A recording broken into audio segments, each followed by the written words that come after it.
Setiap manusia dikaruniakan pemikiran untuk tahu membedakan mana yang baik, mana yang benar, mana yang salah, atau mana yang tidak salah.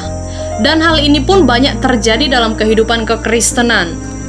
Sekalipun dia dikatakan atau dikategorikan sebagai orang yang percaya, tetapi ada kalanya dia melakukan hal-hal yang tidak diperkenankan oleh Tuhan.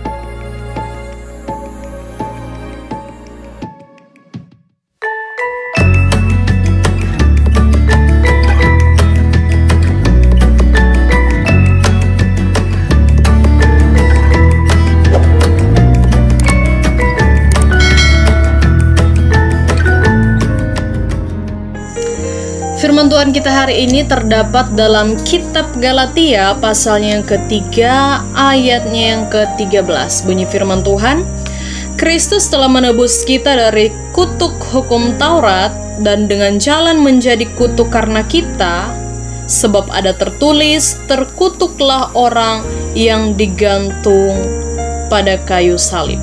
Pembahasan kita hari ini mengenai kutuk. Kutuk sendiri mempunyai pengertian dalam kamus Alkitab, yaitu celaan atas dosa, penghukuman atas dosa, dan penderitaan hidup. Jadi secara keseluruhan, kutuk artinya hukuman Allah terhadap dosa. Kejatuhan manusia pertama atau Adam dan Hawa mendatangkan kutuk dan membuat seluruh manusia atau keturunan selanjutnya berada di bawah kuasa kutuk karena adanya dosa turunan dari Adam dan Hawa. Dari firman Tuhan yang kita baca, kutuk yang seharusnya diterima oleh kita karena dosa turunan atau setiap perbuatan yang kita lakukan telah digantikan oleh Kristus di atas kayu salib sebagai tameng agar kita tidak terkena kutuk atau hukuman dari Allah. Terlepas dari kutuk atau penghukuman yang akan Allah kerjakan bagi setiap manusia, ketika Kristus sudah mengorbankan dirinya untuk menebus setiap kesalahan dan dosa kita, apakah manusia benar-benar terlepas dari ikatan kutuk? Jawabannya tentulah tidak. Karena pengorbanan Kristus atau tanggungan kutuk yang ia kerjakan di kayu salib hanya dikerjakan satu kali saja. Dan ketika manusia menyia-nyiakan hal ini, itu berarti apa yang selanjutnya dilakukan oleh manusia akan ditanggung oleh dirinya sendiri. Setiap perbuatan jahat atau dosa yang dilakukan manusia mendatangkan kutuk. Lebih jelasnya, saya mau membahas 5 hal yang membuat orang atau manusia terkena kutuk. Yang pertama, hal yang bisa membuat manusia jatuh ke dalam kutuk adalah 1 Korintus 16 ayatnya yang ke-22. Siapa tidak mengasihi Tuhan, terkutuklah ia, Maranatha. Jadi hal pertama yang membuat manusia terjerat dalam kutuk adalah karena tidak mengasihi Allah. Apa itu mengasihi Allah? Mengasihi Allah bukan sekedar kita datang rajin beribadah, kita memberi perpuluhan, memberi persembahan atau lain sebagainya. Itu bukan semerta-merta kita sudah mengasihi Kristus, tetapi bagaimana kita bisa menghargai setiap apa yang Tuhan telah kerjakan di dalam kehidupan kita. Bukan saja pengorbanannya di atas kayu salib, melainkan setiap anugerah dan apapun yang kita alami selama kita hidup di dunia ini. Cara menghargai Tuhan yang benar adalah bagaimana kita juga bisa menghargai hidup kita, memberi yang terbaik buat Tuhan. Karena kalau kita bisa menghargai Tuhan dalam hidup kita, itu juga artinya kita mengasihi Dia dengan seutuhnya. Hal yang kedua, 2 Petrus 2 ayatnya yang ke-14. Mata mereka penuh nafsu jinah dan mereka tidak pernah jemu berbuat dosa. Mereka memikat orang-orang yang lemah, hati mereka telah terlatih dalam keserakahan, mereka adalah orang-orang yang terkutuk. Jadi hal yang kedua yang membuat orang terjerat dalam kutuk adalah orang yang tidak pernah jemu berbuat jahat atau berbuat dosa. Setiap manusia dikaruniakan pemikiran untuk tahu membedakan mana yang baik, mana yang benar, mana yang salah, atau mana yang tidak salah. Dan hal ini pun banyak terjadi dalam kehidupan kekristenan.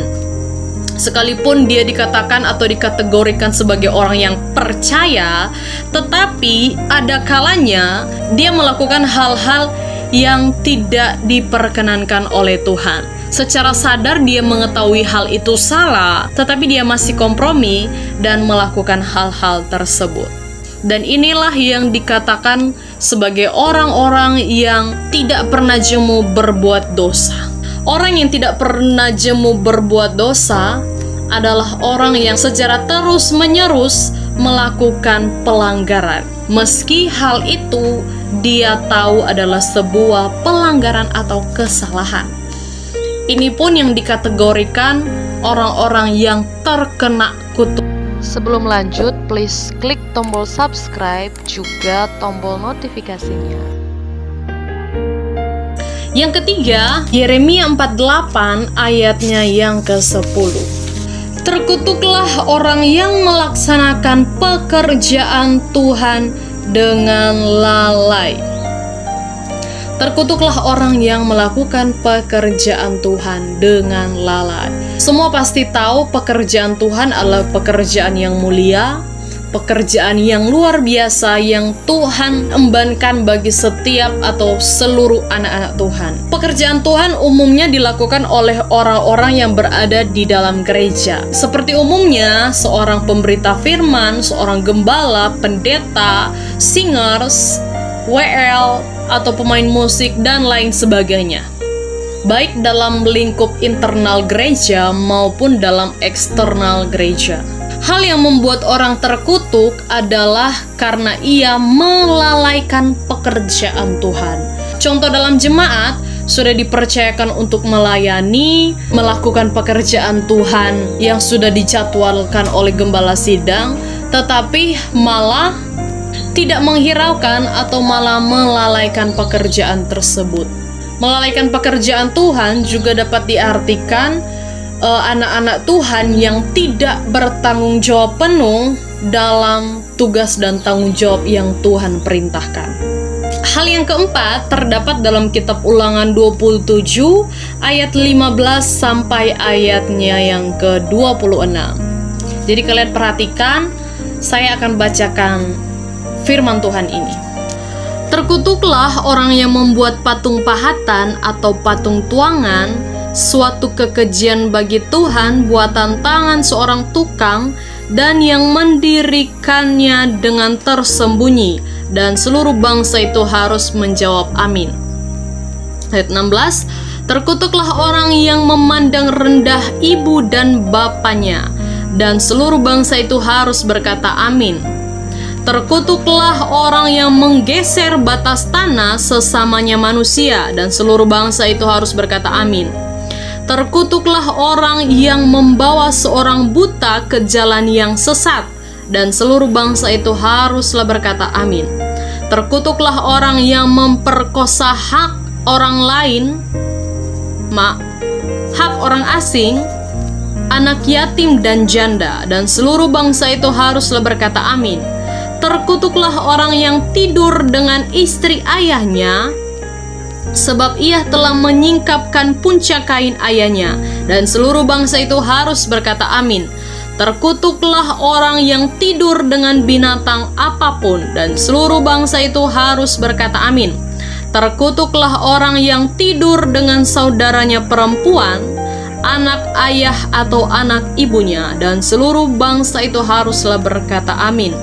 Terkutuklah orang yang tidur dengan mertuanya perempuan, dan seluruh bangsa itu haruslah berkata amin.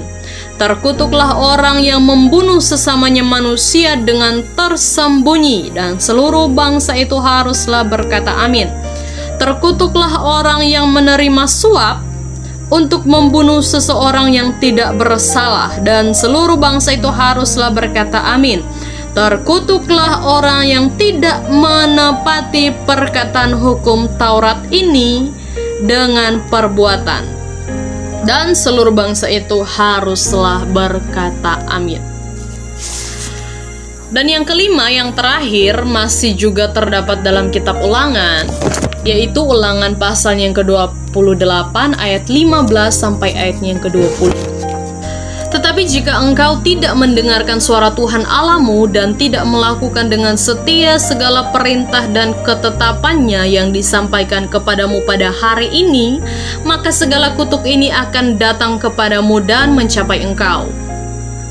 Terkutuklah engkau di kota dan terkutuklah engkau di ladang, terkutuklah bakulmu dan tempat adonanmu, terkutuklah buah kandunganmu, hasil bumimu, anak lembu sapimu dan kandungan kambing dombamu.